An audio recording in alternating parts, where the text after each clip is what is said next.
Hi there. Thank you for downloading, listening to, and watching the Lean Into Art Cast, a show where a couple of visual storytellers get together and talk about various things that come up when one takes on this endeavor of communicating with images. We think hard about this stuff, so you will too.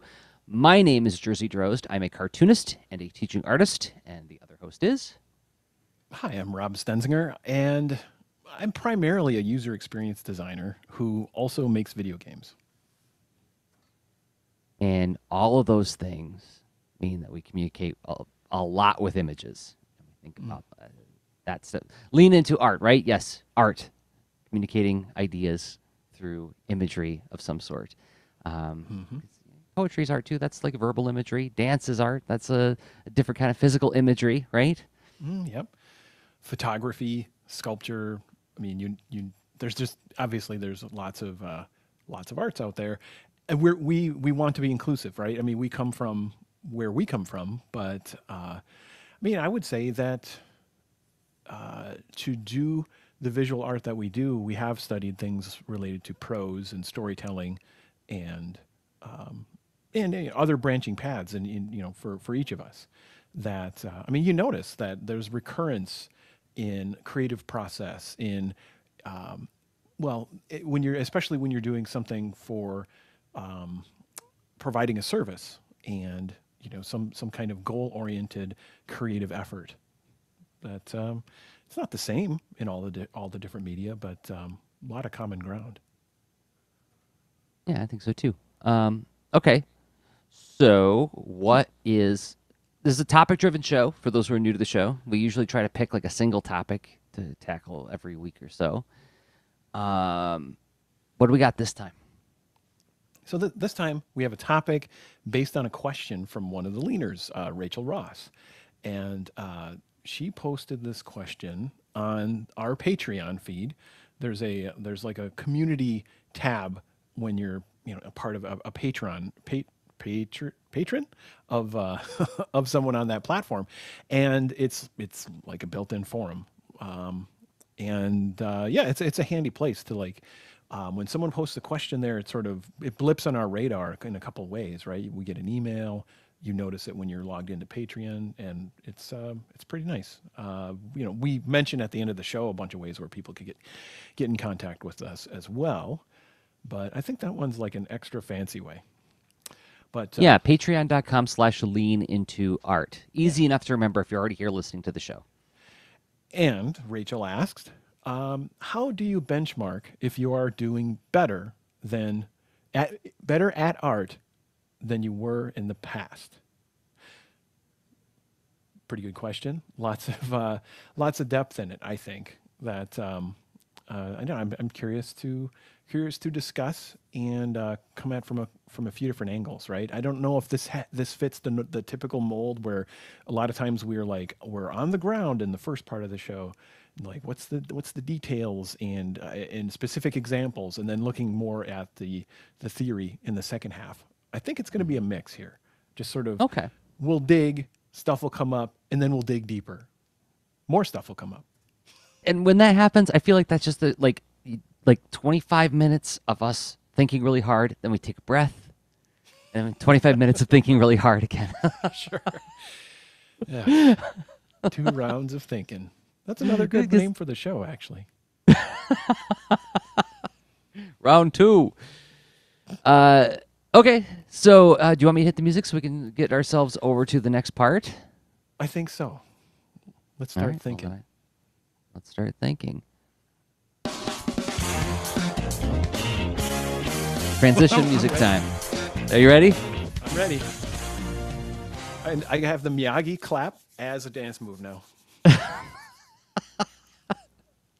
Ow, my leg. Okay. I am not a dancer, but How do we measure this stuff? Yeah. If we are, a lot of our training is self-taught, right? Autodidact, as they say. I've taken a couple classes, but it's like a lot of my early training was all like me figuring it out on my own, because when I got started, there was no internet, so I couldn't go to a YouTube video. But even so, even with a YouTube video, there isn't this teacher-student feedback where you get some kind of wayfinding, right? Am I doing it right? I don't know, right?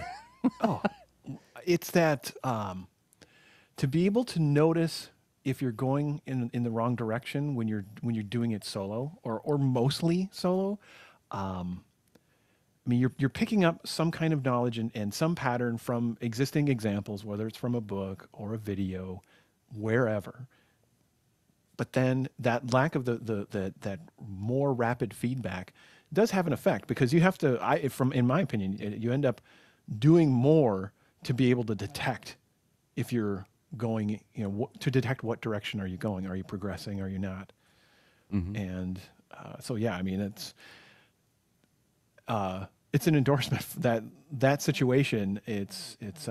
Yeah, learning can be way more efficient if you have that feedback. Right. I this past year I took a watercolor class, right? And I think we talked about it a little bit on the show. And I remember there were some points when the teacher would come over, and I mean, watercoloring was one of those things that I never really gave it a solid try because I was so intimidated by it. I know what I know, and this is the stuff I like doing, and that seems like it's weird, and this is not, you can't control it, and I'm not really that interested. Am I not interested, or am I just afraid? Right? Let's find out. And then I dove in and did it. But there were these moments in the class where she would lean over my shoulder and she'd be like, "Oh, you need to like not use so much blue here. Watch what happens." And I go, blah, blah, blah. I'm like, "Oh my gosh, she's right. She saw." Her years of experience allowed her to see how I was lost in the weeds, which I couldn't see because this is utterly new to me, right? So that kind of feedback, that instantaneous feedback and wayfinding becomes extremely useful. But when you are learning on your own, or if you are just, progressing along as a, you know, freelancer, as an artist doing this thing for gigs, even then, like something else we've said on the show is that like you always want to be progressing. The last thing I want is for my page tomorrow to be just as good as the page I drew today. So how do you make sure that you're progressing? How do you monitor that? How do you measure that? You have any thoughts on this, Rob? What do Well, you think about it? let's see. I don't have like the closest thing I have that's a direct thing that I think is pretty easy to act on is just my goals process. Like how I facilitate overall my learning and my output and skill building. It's through my goals. And I have a process that we've talked about a few times. I've talked about in a few places too. I think it's probably my most frequently mentioned topic. On my Polytechnicast, right? My solo show that's mostly solo.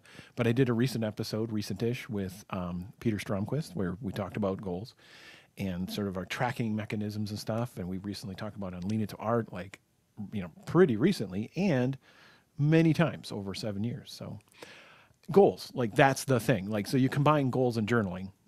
Like, am I able to look back and see this? If I can see my path and I can evaluate it, especially if I can relate to moments along the way and compare that to now, that's the general mechanism I tend to rely Can on. you get a little bit more Sure. granular though? Like when you say like I see my path, what does that mean? What does that look like when you say I see my I path? see What my are you path. looking at? I mean, a combination of what output, right?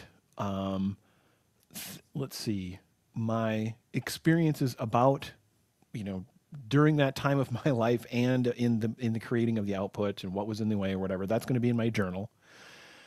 And so those two things, those are signals I can tune into to be able to see my where I've come from, right? So that accumulates over time, right? Your output accumulates over time. Your journaling, if you do that, accumulates over time. And then potentially other stuff, other things you can observe, data occur over time because if you can see the effects and the outcomes of the work, you know, purchases, downloads, people who interact with you, and those squishy things where let's say you're at a convention and you have a mini comic or two ready to be like a business card. having that versus not having that, that's a progression. There was probably a time where you weren't ready with this, and now you are, right? So you can think of preparedness and the ability to communicate well with your peers and potential customers and stuff. That's great. That's progressing too. But So what I heard in there was a sense of I'm paying attention to when I come up short or even fail, oh and then yeah, not I do guess that that's another time. that's implied, and so I guess I'm glossing over that, but yeah, you're right. It's there's a time before a successful outcome, which could have been things I tried and failed, Yeah. or just things I wish I tried when I see others setting that an example. Right? I mean, I was at let's see, what a couple years ago at A2CAF, and I think that's where I learned that you carry mini comics around as business cards. That's where I was like, oh my gosh, that's perfect. And I tried some other experiment and just came back to no, I just should keep one of my mini comics because I made a business card that was a mini comic that was like, I don't know, a fun experiment, but I think it was a little bit of an overly clever thing that didn't have a huge effect I because it's remember that. I yeah, do remember. Yeah. it it was a fine experiment, but it was a little hard to carry a bunch of them and have them be intact. They were fiddly to produce well because, okay, so stepping back, that was an actual really tiny mini comic that I had a couple of windows cut out where some words and things got reused as you folded it. So it was like, oh, look at this clever machine. I'm the clever one who created the clever machine. Yay. And I could see an argument for that though, as somebody who does user experience. Like that's the kind of thing you want to maybe be showcasing with something like this, right? yeah. And so maybe I didn't make enough of them to get enough data because I did get one thoughtful, hey, I see what you did here. But I only made like 5 of them. And because they were really, they took too much time to make. Yeah. Yeah. But then I was like, okay, so I learned from that experiment that this, even if it's sort of a neutral of like, well, that's not really a wild failure or success. Let me step back to what I was inspired by. I'm just going to try that more literally, more directly, and that anyway. So yeah, noticing things that it's like I want to add this to my goals, and then trying some stuff, and then trying more stuff, and So it's what I'm hearing is you are setting very explicit experimentation hypotheses. Like with each thing you're saying like I'm going to test this idea. I don't know if it's that explicit. I think it's because I don't run a research protocol on everything I do, right? And I don't have spreadsheets that I can look back at where I've, really brought data to that level into the, process. But But this is still I what have you're brought describing. Yeah. observation and like notes, journaling to the process. So I'm just thinking about when I was first starting out in comics, like in the '90s, and all I know is I just wanted to make comics. That's all I knew, right? Like there was just like it was. We talked about this in the Q&A episode, last episode, like this idea of like as I've done more and more projects, my focus has narrowed more and more and more. Well, the focus was like wide beam in 1996 or whatever, right? And it's like I just want to make comics and I want to make them cool. I don't know what that means yet, and I have to make some. And it wasn't until like I was doing these digest-sized mini comics that I was selling through the mail, and what issue was it? It was issue 6. It took me 6 issues before I realized I really ought to learn perspective. As I look back on these early issues, like I was fudging it and I thought I could get away with it, and I look back now and it is not good. Let's learn perspective finally. Once and for all. I'm like 22 years old and I'm finally teaching myself perspective. So like I had to like bump into the walls like a, like what was that Ray Bradbury quote? Like a drunken person in charge of a bicycle, until I finally landed on like, okay, I've noticed something's really wrong. But how did you land on that specific thing? Where what what did you absorb where you noticed because you weren't noticing it, and then so it was it just six practice 5 attempts, issues. and then you saw it, So or it was as each book, as each comic was drawn, I was trying out more ideas, right? So like, you do the first one and it was two guys talking in a room. That was literally the first issue. Then the second issue is like two friends go to a coffee shop and get into a fight. Um, third issue, what was the third one? Oh, at one point there was a car chase. And I remember like, and like when I decided to do a car chase, I was like, okay, how hard can it be? I was like, ooh, drug cars is hard. But then like the fifth issue took place in a city where like there was going to be some action scenes outside of on like in the streets and on some buildings. And when I looked back at that when it was done, I was like, these buildings are all cockeyed and they're all going in different directions. And it was looking at the work over and over again that made me realize, okay, as my ideas get more quote unquote ambitious, I'm bumping up against areas where my knowledge and my skill set aren't up to the task. Had I stuck with, I'm drawing two guys in a room talking, and I did that issue after issue after issue, I might not have come to that conclusion quite as quickly, right?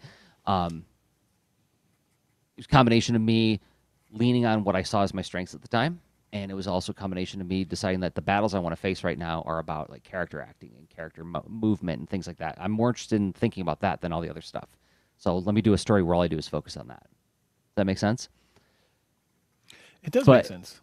but Yeah, it really, was still. yeah. I feel like that's a more fumbling way of getting to the learning compared to when you're saying like I'm going to make. I observed that this thing has utility in this environment. I'm going to incorporate it into what I do, and I'm going to act out some hypotheses. If I make a mini comic business card, what if I make one that is actually like has cool interactive features to demonstrate how I'm thinking about the way you interact with stuff? I think, yeah, maybe it's more incidental though. It's the whole idea that every project I do, it I guess I'm open to evolving it, and less so that, oh, this is the first experiment in likely a series of experiments, because I would have been fine if that business card had different reactions, the one with that was a little complicated with cutting the windows and stuff, and I mean, if that were just easier to produce, I would have had more of them, and then that would have all. That was part of the problem with it too. It was I was reluctant to give those out because of the amount of work they took and of how few I had. But and eventually I did give them out, and they're gone. And I was like, okay, I really wish I had more of these. And then that's when I really thought about it again. But it's pretty similar to what you described, where you're putting work into the world and noticing something after a while you didn't have that idea when you first started out, but then you're encountering it with fresh eyes, and it becomes a new problem. What you notice becomes part of the thing you want to solve or do, or it's a goal or feature. Something's missing, and now it's a new element of your project. Yeah, and a lot of that came out of me either introducing an idea that I wasn't ready to take on or introducing a tool that I always wanted to learn and learning it on the job. I've done that a lot, right? Like, oh, I want to learn how to use Clip Studio Paint, Manga Studio. Well, I got this freelance gig. I'll just start using it in that and see how it goes. I want to learn how to use Crow Quill because I noticed that a lot of my favorite artists ink with that. And I want to get lines that look like their lines. Okay, well, I got this mini series. I'm going to start using Crow Quill on it, figure it out. But but also, like, I think as I've gotten older, I've run other experiments where it's like, well, how can I do something that's much more lower risk, where the learning can happen more gradually, and I can take my time with it. Uh, Introducing things into warm up sketches and stuff like that. But yeah, I don't know. So the new When habits, yeah, new desired skills. So what? So the part of the progress. Let's see. this idea of benchmarking, I think it's worth, trying to see where that fits, because in a way, we're talking about a little bit of backward looking, a little bit of comparison, but it's more the comparison happens when something new is like, well, I want to build this additional skill. I want to adopt a new tool. And like, okay, great. Now that, how do I fit that in? But then the benchmarking, I think, implies looking back. And so what have I fit in so far in this progression of change? Right. Yeah. Even in my bumbling early 20s, when I was doing those mini comics in the 90s, there was me looking back at the work and evaluating it. Right. I don't think I wouldn't use that term when I was 22. I was just looking at the work, just going like, wow, I finished another comic. Sense of satisfaction and accomplishment. I just did another 16-page story. Dusted my hands off, and then I read it again, like, oh, it's so cool that I made this thing, and then realizing that, oh, that wasn't as clear as it could have been there. Oh, that looks a little sloppy in the background. After successive readings, I could look at it with more and more objective eyes and realizing that, okay, I want to level this up next time. I just wonder how natural that is, or if like that's in and of itself, like the obtaining of more objectivity over time, or through exposure to your own work, and that how you can have potentially a new clarity, like re-listening to a song, I did a long time ago, or looking at a drawing, or past games and past projects, even where things that I would have been reluctant to claim about how a project went. I mean, I have a number of failed game projects, right? And by a variety of measures, there's lots of ways where I could label them failures. But then there's, I think I was more attached at the time, saying like, well, what can I take out of this that's a building block? It's this isn't an entire failure or whatever. Even though I can admit I didn't get to the goal I wished I would have arrived at. But there's probably something to mine in there. Like it is related, but as a little bit of an aside, this is why, like, I understand why people say things like, oh, I can't stand to look at my old work, but I don't feel that way, right? I when I look back at my old work, yes, I see all of the many myriad flaws in the work, but it's also nice to look at, oh, here's where the kid was onto something. Like here's where like 25-year-old Jersey was intuiting something that became like a foundation of how I approach things now.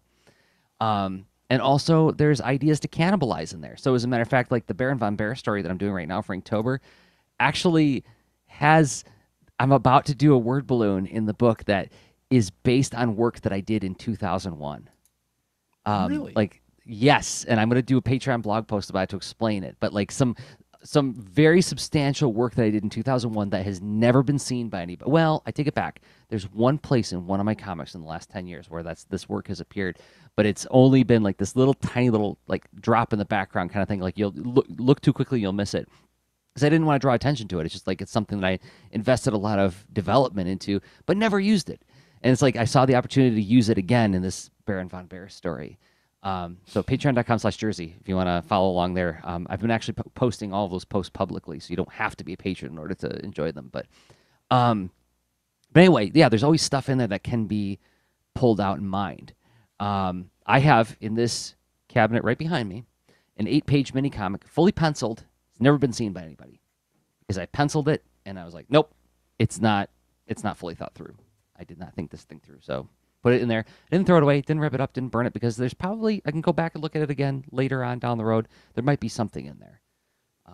I'm trusting my past self a little bit that he was onto something, but he just wasn't all the way there,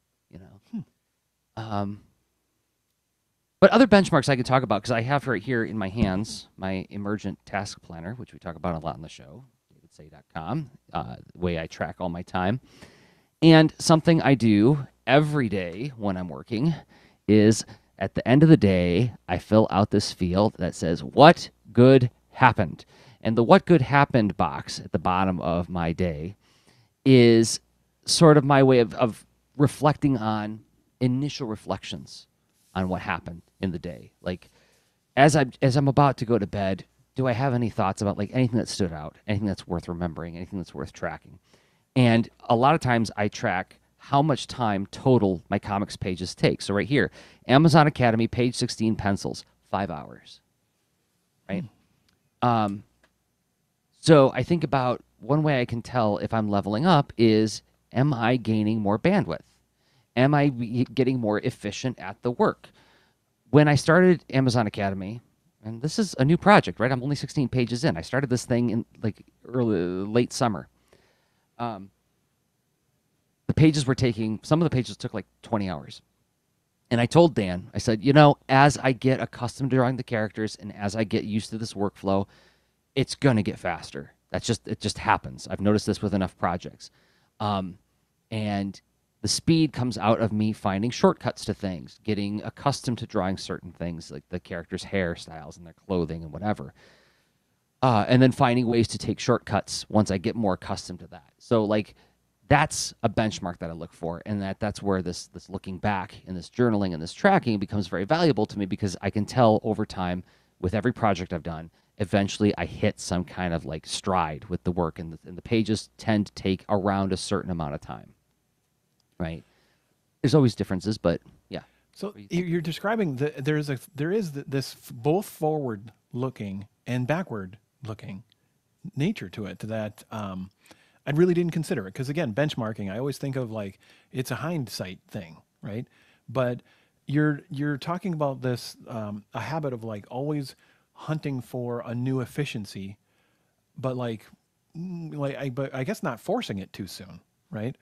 And I just wonder, like, so what does that look like when you find one? Because or is it able to be so concisely described? Because I mean, going from what, Well, 20 hours to 5 hours is sure. I can describe a some of lot. the monsters I find in the woods on my way to that, to get a little poetic about it. But like, I think the phrase I've used on the show before is, a lot of times I find myself at the beginning of things trying to protect myself from failure, and so I'll add more steps, and I'll slow down in order to. At the time, I'm saying, well, I want to make sure it's good, right? But like, there's a difference between ensuring quality and protecting yourself from failing, right? Adding a lot of extra steps. Like, for instance, there was this one gig I did. Actually, the very first Amazon Academy pitch that I did back in 2014. Is that 2014 or 2012? It doesn't matter. It was a while ago. I designed the pages so that the characters' pencils, inks, and colors were on one layer grouping, and the backgrounds were on another layer grouping. The backgrounds were all drawn in their entirety, so I could move the characters around if I wanted to and recombobulate the compositions of the pages. If we decided to change some things, like to make it really easy to change things. But what that meant was it was a lot more work to make the pages. And I noticed after doing all 14 pages, we never changed anything, right? So I added all this extra work for nothing, right? And that was all about protecting myself from failure. I don't want to ever have to redraw anything ever again, right? As a matter of fact, on page 16, Dan just gave me a note. He's like, oh, can you change the way this person is positioned on panel 6 or whatever? And I'm like, okay, I'll just have to redraw it. It's no big deal.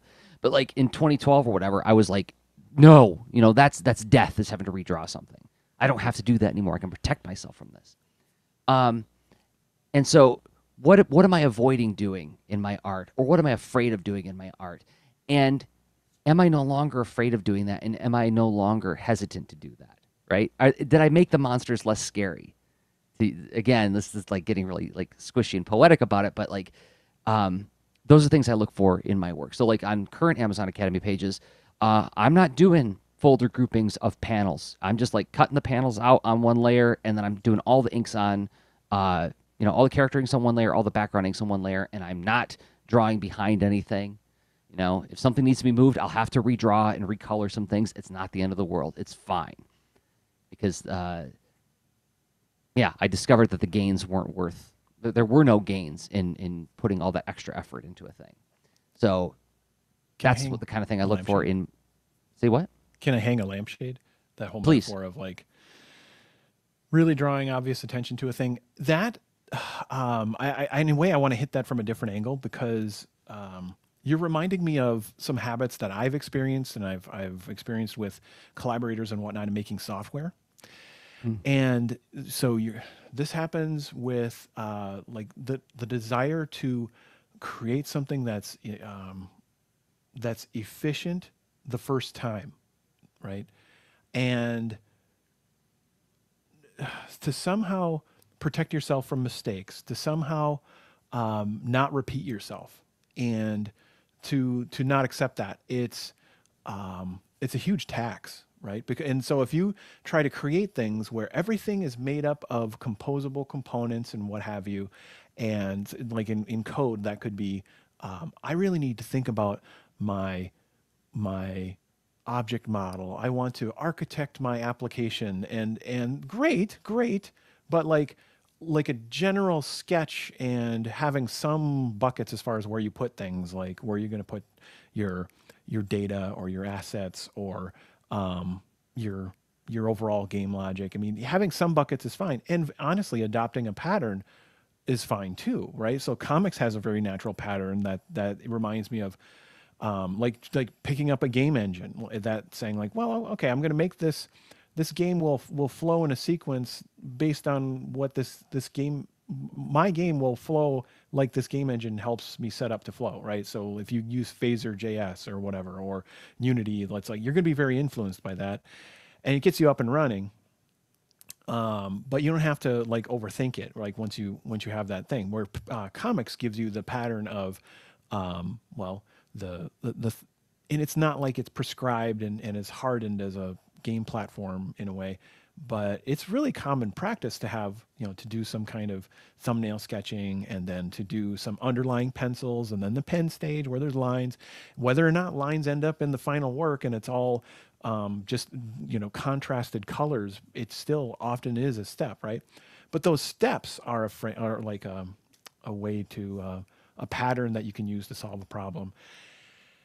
And you can get caught in like the whole like not wanting to repeat yourself before you've developed the familiarity and comfort.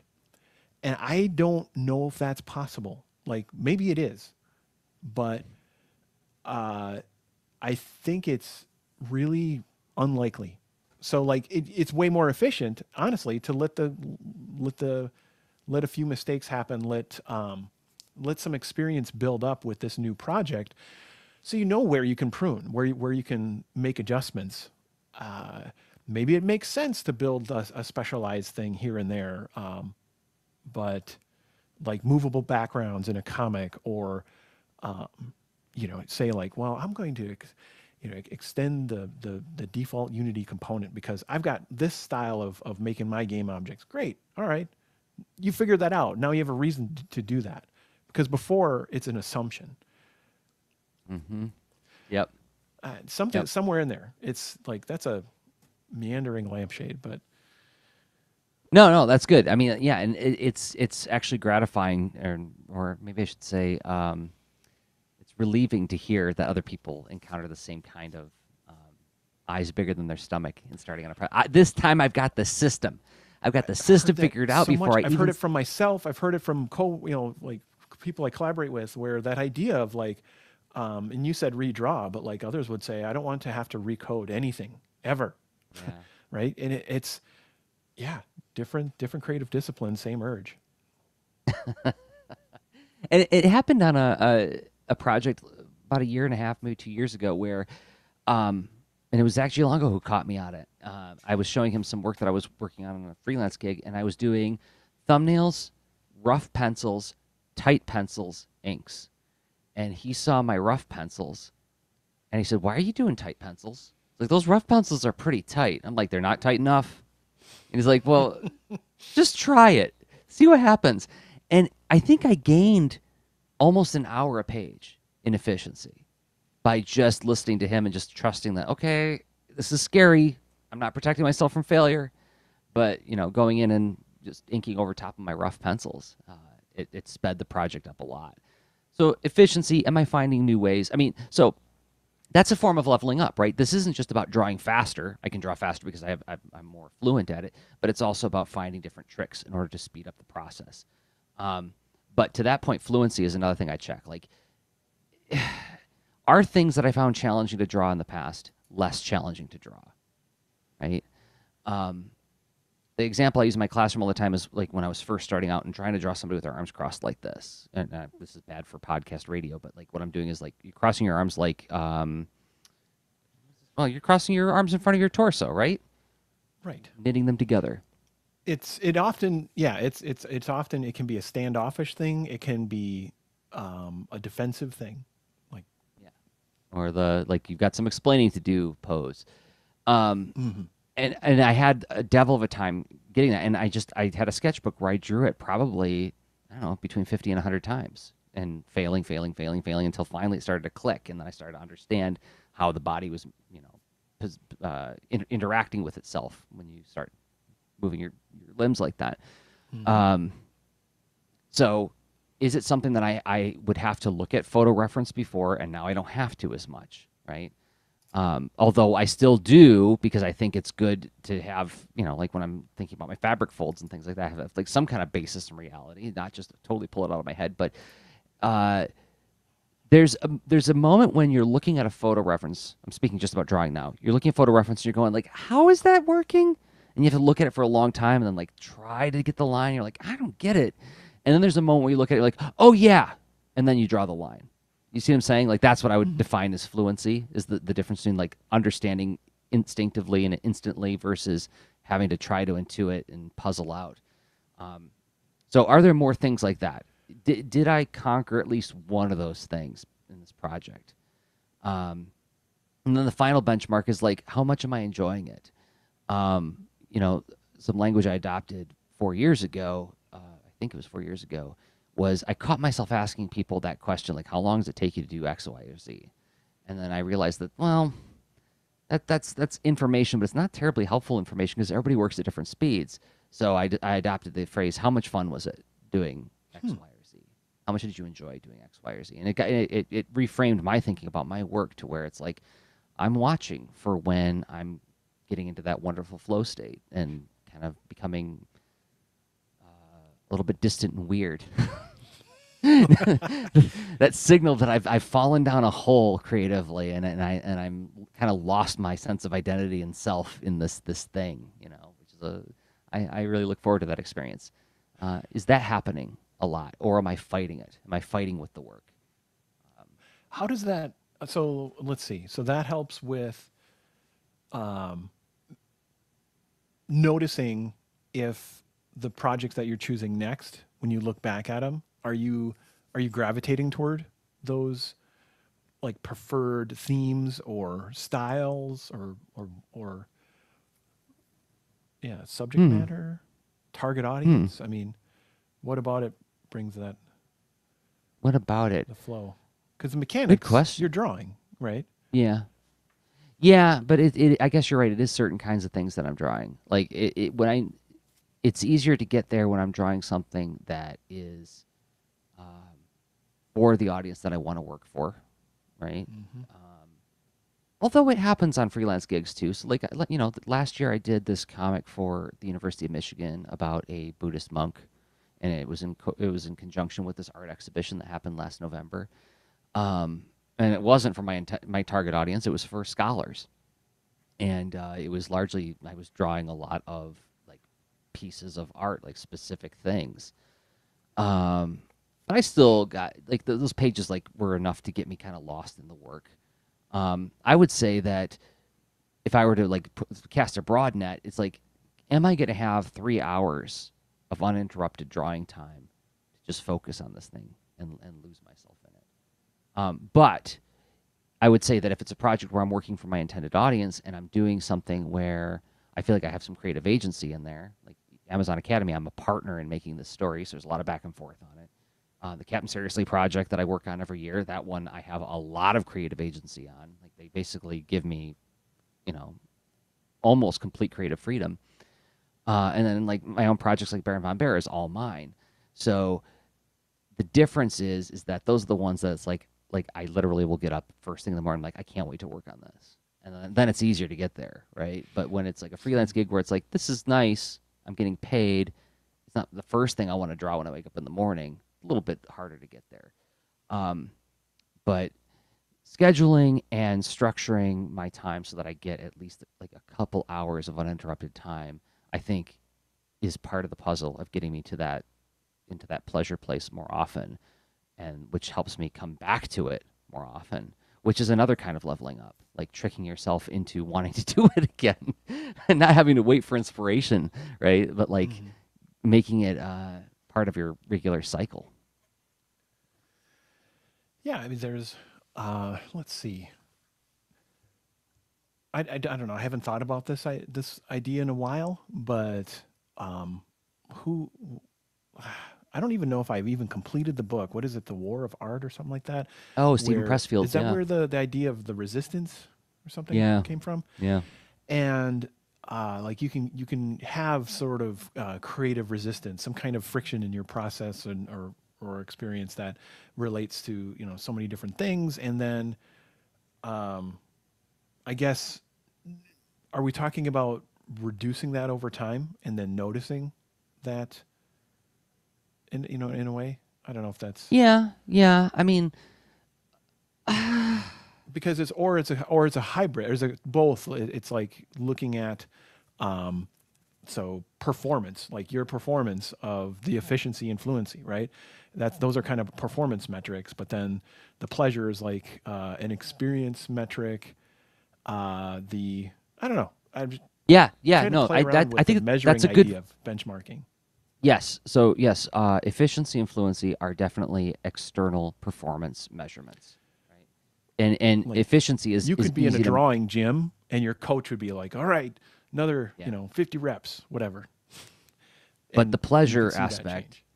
measuring pleasure is something where that's where like Deanna Troy, the counselor of Star Trek TNG, shows up to ask you how'd you feel about what happened today. Yeah. Have you reflected on what your workday was like? Did you notice anything that like any highs and lows? Did you notice any like frictions in what you were doing today? And this, we're gonna hit an old drum. This is the old lean into art drum called journaling, capturing some kind of information about like what you're going through as you work on your stuff. That becomes a way for me to figure out like I mean sometimes for me it's as simple as just like a little happy face or a frowny face. Like I'll put like how much time each part of the process took, and I'll put like a little emoji next to it. Or if I'm also short on time, I can maybe put a few words of like, yeah, the phone rang a lot today, you know, didn't get to focus as much as I would have liked. It's I wonder if that too it is let's see. Because you mentioned something that's almost a fourth item in your list. You got efficiency, fluency, pleasure, but then there's this process thing. Like, how's the process working? But that's kind of, maybe it's discipline. I don't know which word fits there. Mm. And then there's maybe the fifth bullet, which is like the supporting habits like journaling that can help you navigate this and I suppose relate in a more really useful way. Where, I mean, you can sit there and stare at a drawing and really think hard about what was it like to make this drawing. You may or may not be able to pull that experience from your memory pretty easily, right? But if your memory is bolstered with a little bit of documentation, that can go a long way. And it has other positive side effects too, as far as your marketing and telling your story. Like, if you're going to essentially put your work in the context of a gallery event, or I don't know, maybe you feel like blogging about it. If you have some kind of documentation about your work, that's going to make things a lot easier. School visits, man. I'm doing school visits right now for Rockets, and like one of the questions that I get, and I both get on the book, is like, how long does it take to make the stuff? And and like in some of the instances, I've literally pulled this out of my bag and said, "Okay, let's find out, shall we?" I open up my ETP and flip through it, and then and I get to be all like boring old guy who's like, "Hey kids, write down the stuff, track the stuff that you do because it can be useful to you." But but just having again, I wrote it in the book so I don't have to remember. But it also helps, like you said, it helps reinforce that memory and cement that memory, cement that experience. Just having a few minutes to think about it at the end of the day, I think, is extremely helpful. Yeah, and that it has multiple benefits. So yeah, I mean, there's the us endorsing. I mean, maybe what 20 times in this episode alone, journaling. It's a good idea, in some form. And I guess what could that look like? I mean, it really could just look like screenshots as you go. It could look like having maybe useful labels or titles for that screenshot. It could look like throwing that screenshot into Evernote or your ETP, something, right? You've got your experience with the work over time. Lots of ways to capture that. That is the conceit of this episode: is benchmarking. Benchmarking means measuring. Right? If you have some data, it'll be a lot easier to benchmark and do that comparison. Right. All right. I mean, Well, do you want to take a break? Yeah, I think we've really dug into that first attempt. Exploring the question was went pretty far. Went almost an entire episode normal length. But Oh, it did, didn't it? Oh my gosh, look at the time. so Okay. we'll be our next couple nibbles at this will we'll attempt. Let's see, maybe I don't know if we need any more specific examples or whatever, but whatever we do, you'll see after this break. Let's see what else we got in about a minute and 30 seconds, after which we're going to get into the second half. Before we do that, we have to thank some people who make this show possible. Those people happen to be the folks who support us on Patreon. Patreon.com/leanintoart. We mentioned it at the top of the episode. This is a way where you can give us a monthly upvote for as little as $1 a month. I want to thank 5 people who have been doing exactly that. Spencer Hallam, thank you, Spencer, for believing in us and the work that we do. The Mysterious K, thank you for supporting us on Patreon. Jesse Kaufman, longtime friend of the show. You can find Jesse on Twitter at Jesse, Kauffman. Thank you, Jesse. Also, Becca Hilburn, longtime supporter of the show. You can find Becca on Twitter at Natto Soup. Also on YouTube, she does all sorts of art process videos on YouTube. Same thing, Natto Soup. And finally, Owen Jolens. You can find Owen on Twitter at Comic Colorist. 2 C's in the middle of that one. And if you want to join them at patreon.com/leanintoart, you'll find all the shows we make, as well as the extra leans, the shows that we record only for leaners who support us on Patreon. And like we said at the top of the episode, this is a way for you to be able to interact with us, make your own posts, like forum posts there. You can ask us questions. They become topics for the show, or they don't have to become topics for the show. You just ask us there, and we can interact with you there. You can let us know. Once again, that URL is patreon.com/leanintoart. Patreon.com/leanintoart. We thank everybody who has been supporting us there. It means a lot to us. It really does. Thank you so much. Finished in under a minute 30, Rob. It was beautiful. We even got to hear the nice fade out of that delightful. I mean, it's such a uplifting, pleasant song created by your brother. My brother Elliot wrote that music and performed it. Yeah, he wrote that song for me back in 2005. Wow. 13 years ago. It's an honor to have that you're using it on this project. It's. I love that piece of music. He wrote it as the theme song for my comic Silver and the Periodic Forces, which was cool. a comic based on the first comic I wrote about my own characters in 5th grade. And we did this version of the song where it had a VO, doing the 80s cartoon intro where it introduces you to the premise of the show. We never used that one. We always used just this track because I just loved how it sounded. But yeah, captured that feeling that I was going for with the comic. All right, speaking of music, let's do something a little less uplifting, but more contemplative. Turning our thoughts inward as we think more about this topic of how do we measure things. Whoa, that was a fast fade. Okay, we're in it. Okay, so yeah, how are we measuring things? We got into some of that, but getting specific about the question as far as so how do you benchmark if you are doing better at art than you were in the past? Inherently, I better is an interesting idea that I probably if you're going to measure, would be helpful to list the angles and the things you want to see as better, and from where you'd want to see that evidence. Like, is it better in your eyes, better in an audience's eyes, better better just saying like, well, I started this doodle comic and now it, was just fumbling along, and then all of a sudden got a big audience. Now I've lots of sponsors and stuff, and so it's my main job. Maybe the art didn't change, but the circumstance changed a lot, right? So, you know, lots of angles on better. And that's not to just. It's my intent for like really honing in on that word is just about being intentional. So, Hmm. if I'm going to measure something, sometimes I just like I trust certain habits. Like I will journal enough to be able to look back on, a week, a month, a year, and projects that happened within there.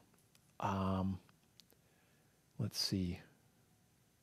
But like, I know that Better. if I'm going to, if I'm going to judge it, right?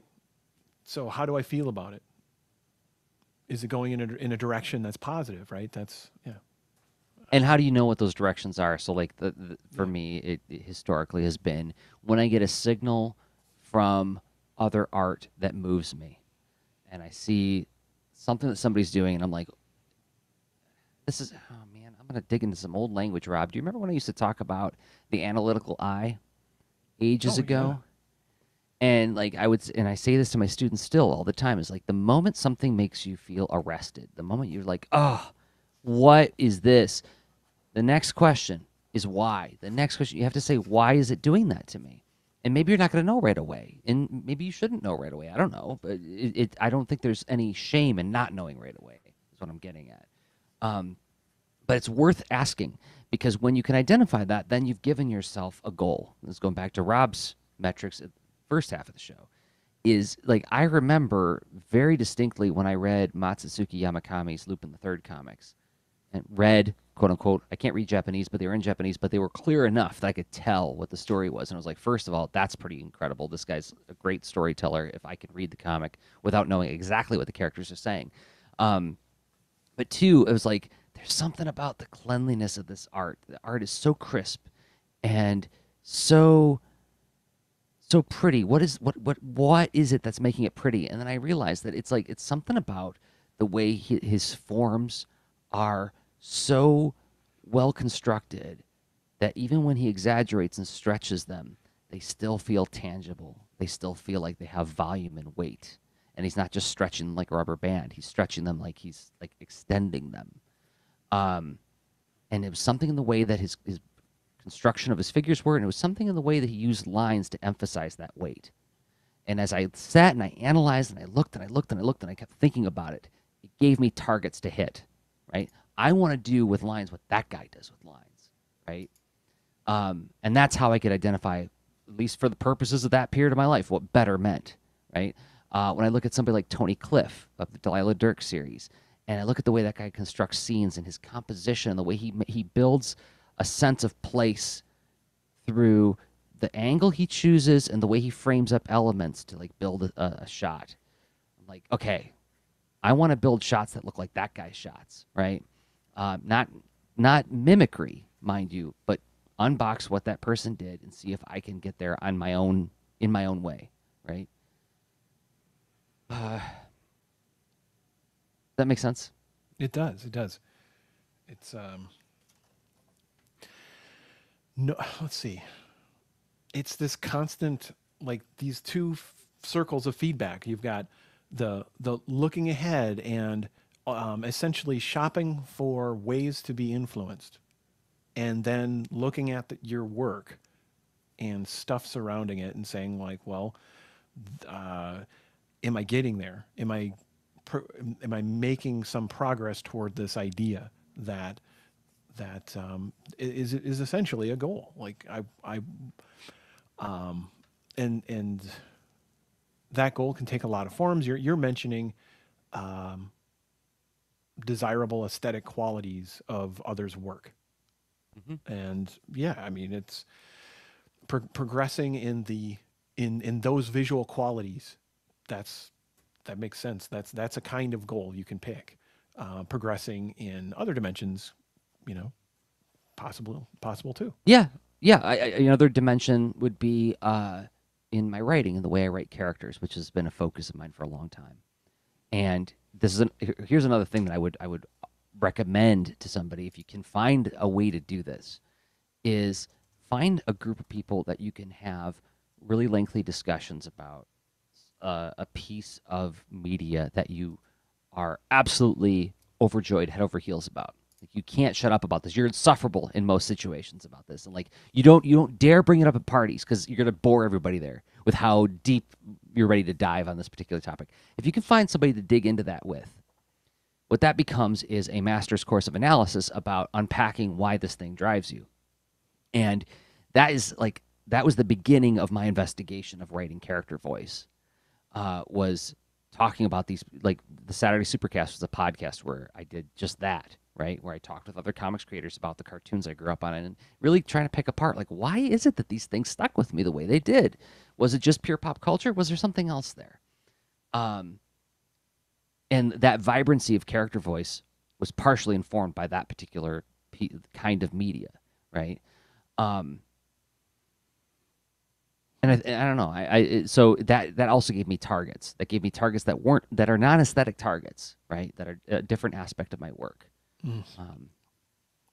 So this goes. That's a really good point. Yeah, it's not to bucket all of the stuff you were sharing. Yeah, just there the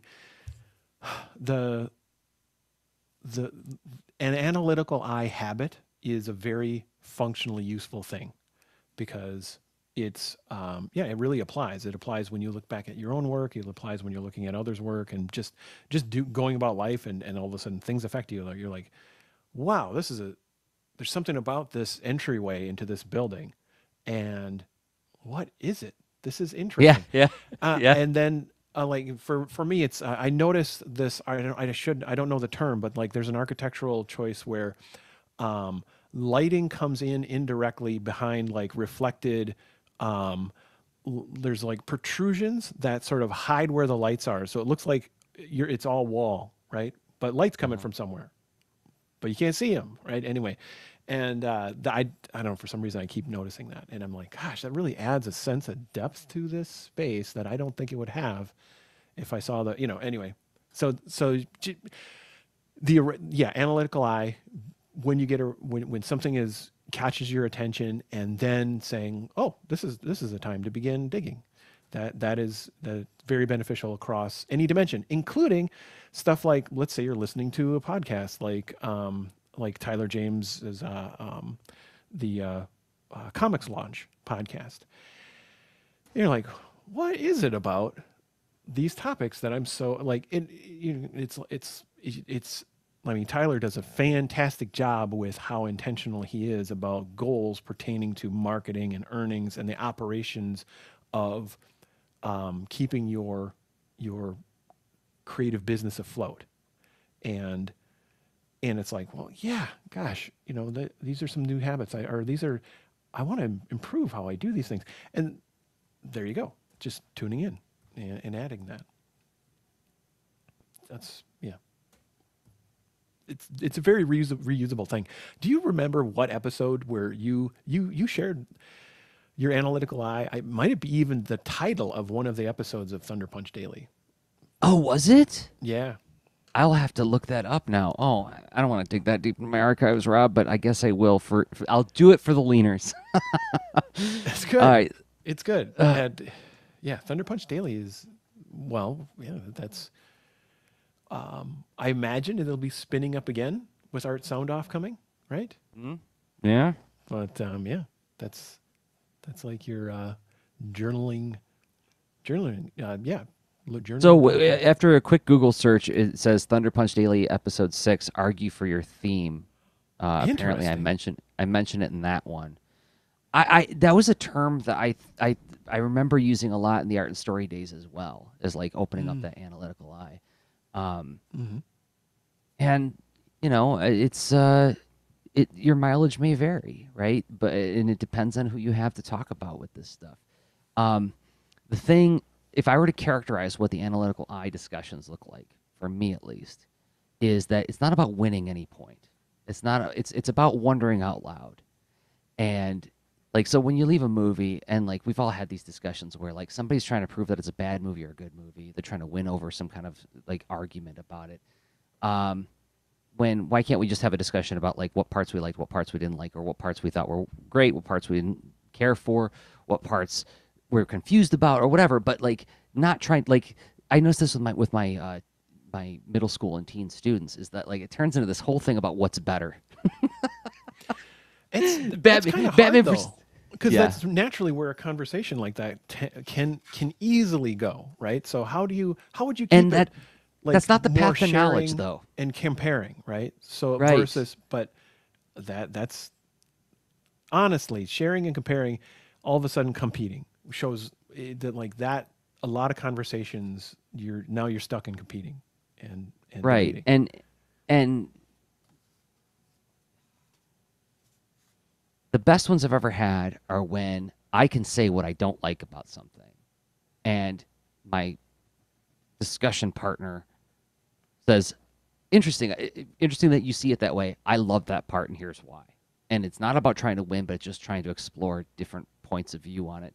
Why? Because everybody's going to interact with our work differently. And I have had so many instances where people interact with things that I thought were targeted at this direction or it meant this, and somebody got a totally different meaning out of it. And that is really cool. That means that my work has a wider utility than I ever would have imagined because I thought it had this utility, and somebody saying, "No, it has this utility too." Great. Um, Nobody needs to win that, right? So, yeah, if I were to characterize what it looks like to have those discussions, it would be like this like a spirit of play, like a tennis match, pitching it back and forth and seeing what people like. Right now, I'm in the middle of watching Legends of Tomorrow, the CW superhero show with time traveling superheroes. Oh, okay. And there are some characters in that show that just push all the wrong buttons for me, and they're just grating. And I'm like, oh, it's a whole episode about this person. Oh, I'm gonna have to sit through this. And I got a buddy that I'm talking about week by week. We talk about each episode as it happens, and I'm like, and he'll we'll start the conversation. He'll be like, oh yeah, it was an episode about this character. I know that you weren't enjoying this. I'm like, no, I was not. And there's no judgment. It's not about like trying to because he loves the character. I can't stand the character. Uh, and it's fun for us to examine why. What is this a baggage thing? Is it something that the writer's not doing right? Is it something that the actor is doing that's funny? What is it? That kind of thing. Well, I mean, Again, non-competition. the outcome is learning when what you're describing there. It's like you're becoming more aware of a different perspective as opposed to trying to defeat a perspective, right? Yeah. That's really and you can do that with uh, others' work to see, discover new things. Maybe that's like constantly shopping for ways to continue learning and new goals, right? But then it's how do you get that for your own work though? Is that almost like just seeing how the audience reacts and what folks share, or is it the brain trust type thing? Where It'd be a peers? combination of both, right? Like, yes, Okay. there would be brain trust. There would be like having interactions with people who I have a lot invested in their taste and point of view and asking them for feedback on something. I have acted in that way for other friends, right? They give me like a manuscript or like a thumbnail of the thing, like, "Hey, can you tell me what you think of this?" But also Yeah. like I mean, you've paying done that for attention. me. Two pizza team. Ah, yeah, that's right. Yeah, we had a really fun conversation about that book when I was out there in January. Hmm. Um, but then also like paying attention to little social media silliness where it's like, okay, well, why did this particular image that I posted get interactions? Like I've noticed that these kind of things will happen where it's like this one a lot of people interacted with, this one 10 people who I really really respect interacted with it, right? Oh, What's the difference? interesting dimension there. Right? It's like, okay, this one didn't get nearly the thumbs ups that like this other one did, but this one, like 10 people who I really admire their taste interacted with it. All right. What happened there? Right. Um, So yeah, that's all external feedback that I can look for as well. And then there's just like, again, it's like little things like this page is going to offer me a lot of acting moments. So let's see if I can do some ham-fisted stuff and some subtle stuff. I'll set my own benchmarks in there. Mm. Let's see if we can do a subtle acting moment. See if we can do a ham-fisted acting moment. I like to set little challenges per page that way to keep the work interesting for myself. Yeah, so benchmarks can be like almost like quality checks as far as is this work exhibiting these attributes, and It yeah, it's a way to shine like a little bit of explicit quality check in there because truth be told, when I just finish the page, I have no idea if it's any good. Like it's not until I look at it way later that I can tell if it's any good because I'm still right. yeah, because and so those quality checks are a it's like a disciplined process replacement for having that perspective that you just can't have right now because it's too fresh.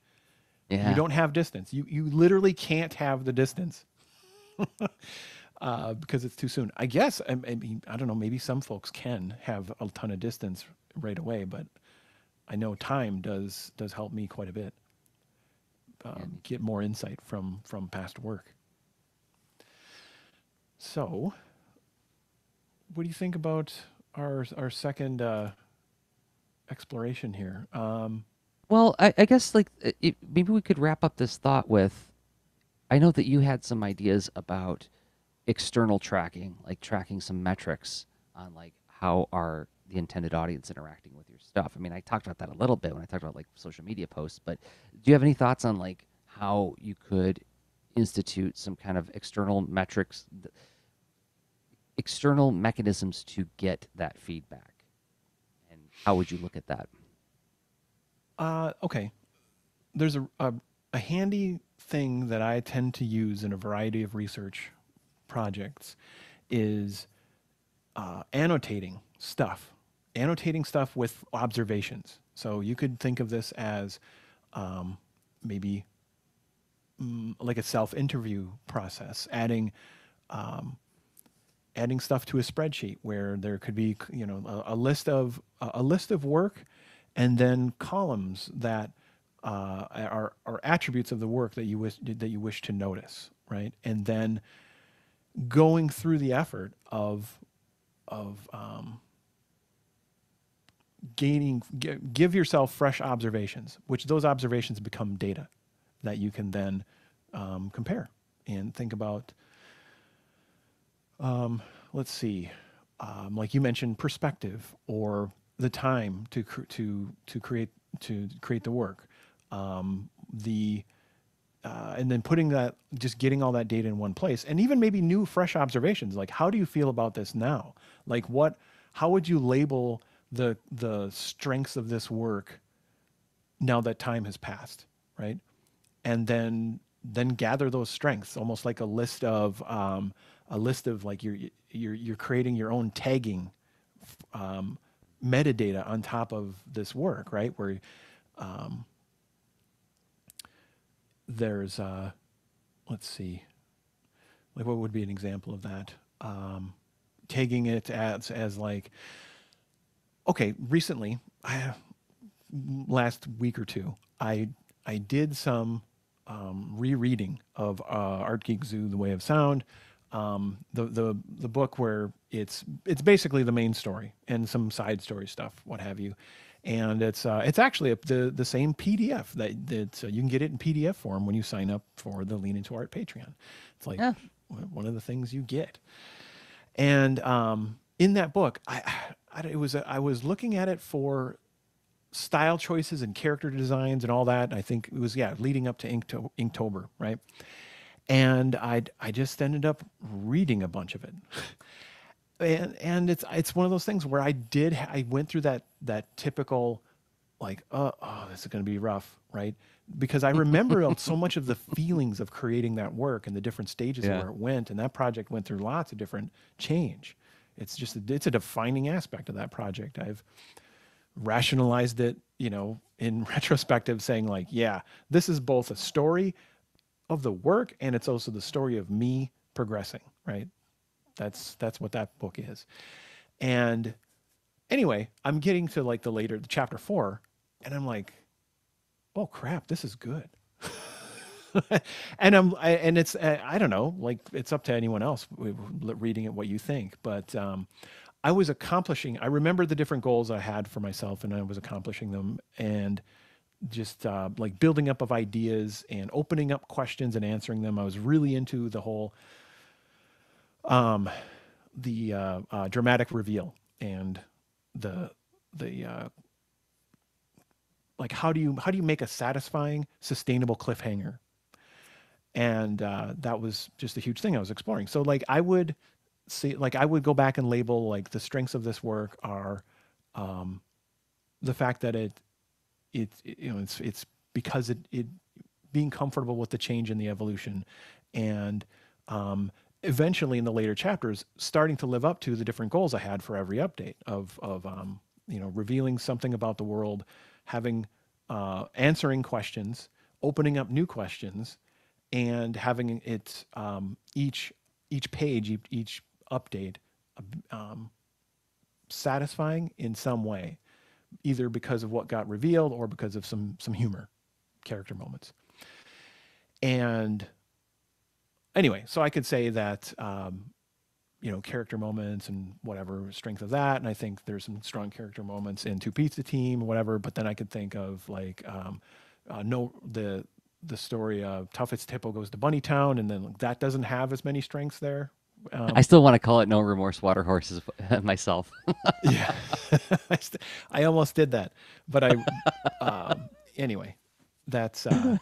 But yeah, so you can go at your past work, and the whole idea with this, anecdote aside, is create new observations looking back. That's data, and then you can and bring in stuff that you knew before, like so old observations, old facts of like how fast was it to make, how'd you feel when you made it, and other things, right? Maybe people you respected retweeted or shared that thing, and tune in to those. Like what signals do you care about? Generate data, see what the data tells you. Like once you have it. That's good. And that I think that's a nice way to encapsulate this idea that there's a variety of signals to look for. It's not just one particular. Here's like the 1, 2, 3 method of figuring out how if you're leveling up, establishing or identifying and describing what exactly you want to be benchmarking in the first place, and then look at all the different ways you can find data to contribute to your understanding of that journey that the work is taking. That's I guess that's the closest we'll get to the lean into art benchmark of are you progressing? I think it was okay. So I think it's fine. Okay, so do you want to take one more break and then we'll close with the final thought? Sounds good. For those who are watching live, this is your last chance to get a question or thought or wondering into the chat as we take a 1 to 2 minute break to talk about some other people who make the show possible. Those people happen to be us. We make the show possible, and we make stuff, and the stuff that we make makes us think, and then we bring that thinking into the Lean Into Art Cast. The whole thing that I make that I hope you will check out right now is Amazon Academy, a comic I'm working on with Dan Mishkin. It's available at AmazonAcademy.net. And what is it? It's about a girls' school for American girls and Amazons, where American girls can learn the ways of the Amazons. New page just updated. This is some of that not so subtle acting that I was talking about with some of these gestures that I got on this page. I was kind of happy with the way this page turned out. Like these last 2 panels in particular, got her like flicking that guy away. Like this is the borderline mean girl character, but she's not that mean of a girl. As she's like being dismissive to this poor kid, and then somebody says stop. Well, there's a cliffhanger. Who said stop? What's going to happen on the next page? You opened up a question. Now I want answers. I love it. I'm susceptible to these things. AmazonAcademy.net is the website. I'm working on it with legendary comic book writer Dan Mishkin, one of the people who made me want to be a cartoonist in the first place. So this is kind of a dream gig for me. And it updates weekly at AmazonAcademy.net. There's also a Instagram and a Twitter feed. You can find them on the website. Let's see. Rob, you make a game. I do. And the game is a really calm, fun puzzle game called This Panda Needs You. And it's meant for a wide range audience. It was inspired and designed in collaboration with my wife, Kate. It was all about being an early childhood, like, getting comfort with, touch interface and having like, fun pattern matching puzzles, right? And well, it turns out that lots of folks like a calm puzzle game.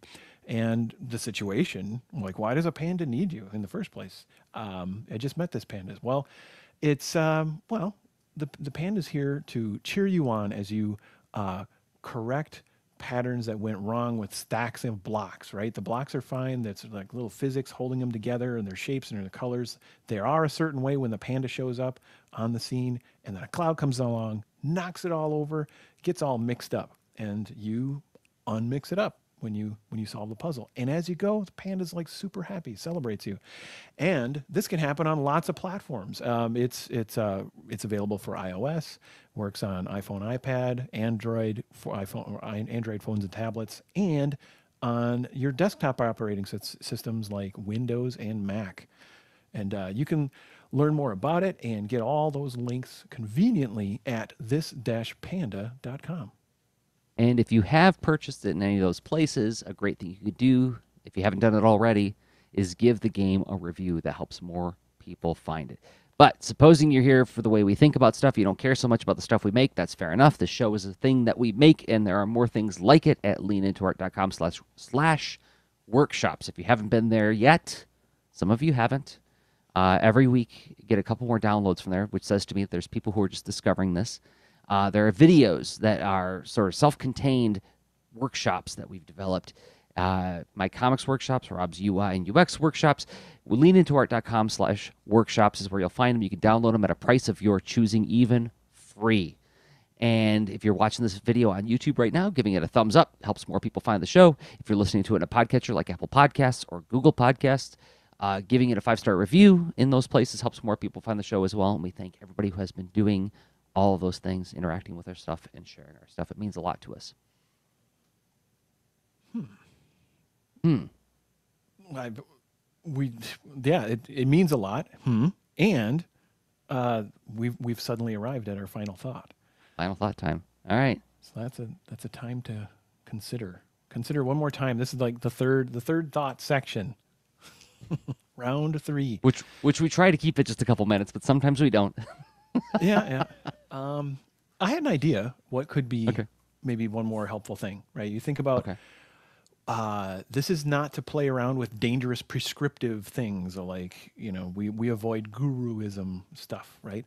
But I do think that there's a handy model to think about if you're like, am I progressing? How can I take a look at where I'm at with a particular skill? Like you list it, and well, thinking about where you fit in this model can help. And it's called, and we've talked about it a couple times in the past on the show, but it's the Dreyfus model of skill acquisition. And the idea is that you could go from novice to competent to being proficient to an expert and then be a master, right? So that's a I guess a spectrum, right? And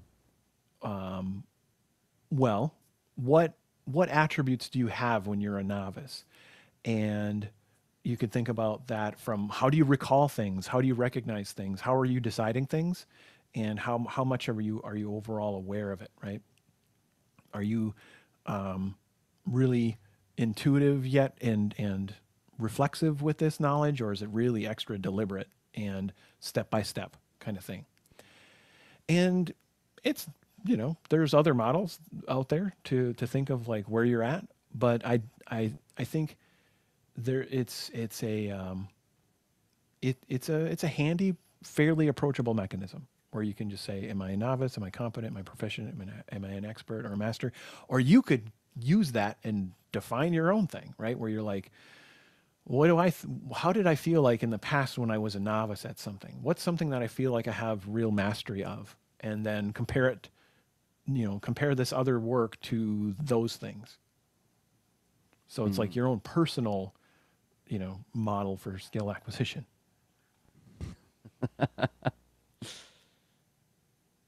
What do you think of this, So, Jersey? so what does this mean? Like recognition, skill level, mental function, recognition, novice, decomposed, competent, decomposed, proficiency, holistic, expert, holistic, mastery, holistic. Can you break that down? What that exactly means there? What's funny is like this article has changed since the last time I looked at it. I don't think that's. I think I can get a directional impression of stuff, but like, as in, so as a novice, there's so when I recall, I can't compare. Let's just go through the steps here. Novice, recollection, non-situational. Okay, I recall things through recipes and step-by-step instructions, and comparing that to my current situation, where or looking up recipes based on my situation, versus being in a situation and knowing what to do. Right, I see. having a pattern in mind. It's like you get if let's see. So for this would be looking back at your example about not having proficiency in a long time ago perspective, right? Hmm. And so saying like, well, when you were first picking up skill in drawing in perspective, that may have been, you're using a lot of reference and like looking things Yeah, up and how do I do this and yeah. I remember I would like, okay, so I draw a horizon line. Right. This is before I've even constructed the image, right? Like, I haven't done like a preliminary sketch. I haven't figured out where the horizon line is. I'm like, well, you just start with a horizon line. That's all. That's step one. Now draw two vanishing points. Okay, well, why is it the alleyway not looking like how I wanted it to look? Well, it's because you didn't figure out where your horizon line was and what the viewing angle was of the alleyway before you drew your horizon line, right? mm-hmm. So yes, it was very like I didn't have the context of where the steps are employed. But then um, at some point, then you got past that. Yeah. So your process improved, and you felt some competency, and sort of knew which approach to bring into play for a given drawing. Mm-hmm. Yeah. But then Gotcha. so you get to recognition and this whole idea of decomposed versus holistic, right? Mm-hmm. So yeah, I don't know how useful that is, other than the idea of it decomposed emphasizes like recipes and ingredients and things that are all broken apart for you, versus everything making sense in to you more naturally, right? So that's Yeah. you Yeah. can think of this as like a progression of like things not being natural, things not being reflexive, things taking extra work to accomplish the task, right? Versus Mm-hmm. having more comfort, fluency, recall. And knowing how these different pieces interact with one another. Like, Yeah. I remember the difference. Like, this is not exactly the same, but here's like a sort of a metaphor of thinking about it. Is I remember when I started to notice that, oh, the drawings I do in the discrete panels in this page all have a relationship to one another. And I can construct the images in the panels so that they build on one another to create a flow through the page, right? Create a better reading experience. And understanding that, okay, well, in panel two, I want the character to be moving to the right because that's going to lead me to panel three, which is going to lead me down to panel four, Mm-hmm. right? Yeah. That's a more holistic understanding of a page versus thinking about each individual panel as its own entity, understanding its relationship to the other pieces of the thing. And so too will perspective drawing, like mastering that and having a more intuitive sense of like, well, this is how using this perspective relates to the storytelling elements and the emotional communication I'm trying to make through images. Yeah, it's in a way, um, there could be the overall composition of a story, which relates to the book, which relates to the chapters or the acts, and then the pages themselves, and then the panels within pages. Yeah. Whereas maybe early on, when you're into the overall like visual composition of comics, you might be like, honestly, like I was when I started the Art Geek Zoo book. It was my awareness was very much what was right in front of me, and slowly that awareness got comfortable to expand. But even then, I've got a ton more to learn, and that never got past like maybe a chapter, but definitely not to the level of the entire book, and having that be like totally feeling a sense of mastery, right? And so just to give a big disclaimer to the Wikipedia page, this is different than what I saw years back when I've referred to it.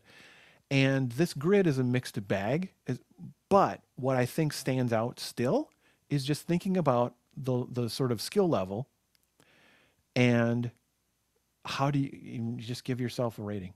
How are you feeling about it?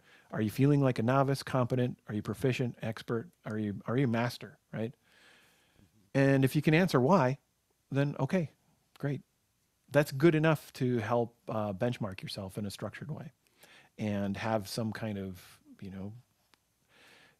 you can see that if you benchmark and make that part of journaling, if you wish to do that, then having a few instances of this over time, you can hopefully see some evolution. I've never done it quite to that level. I keep it more in the goals and the journaling, but I thought that was an interesting tool. Cool. Well, I think we did a podcast. All right. So thank you, Rob, for putting the structure for this one together. I think that was very helpful in helping navigate the topic. Well, that's cool. Yeah, I would, love to hear what the leaners think, what Rachel thinks, and this is benchmarking. Obviously, we did it in our way of, it's not prescribed. Here's a bunch of elements, stuff that works for us, bigger picture. Yeah, it's a big topic. So yeah, it is. One question. And good news. There's more chances for us to take on this topic in the future, because we record the show every Thursday at 10 p.m. Eastern Time, 9 p.m. Central. We stream it live on YouTube and then collect it as a podcast at leanintoart.com or patreon.com/leanintoart. And we'll be back next time with another discussion like this. Until then, I have been Jersey Drozd of leanintoart.com and Jersey Drozd on Instagram. And I've been Rob Stenzinger of leanintoart.com and Rob Stenzinger also on Instagram. Okay, bye. Show notes for this episode can be found at leanintoart.com. You can also follow us on Twitter at the user leanintoart, and you can reach us via email at leanintoart@gmail.com. And remember, leaners aren't wieners. Thanks for listening.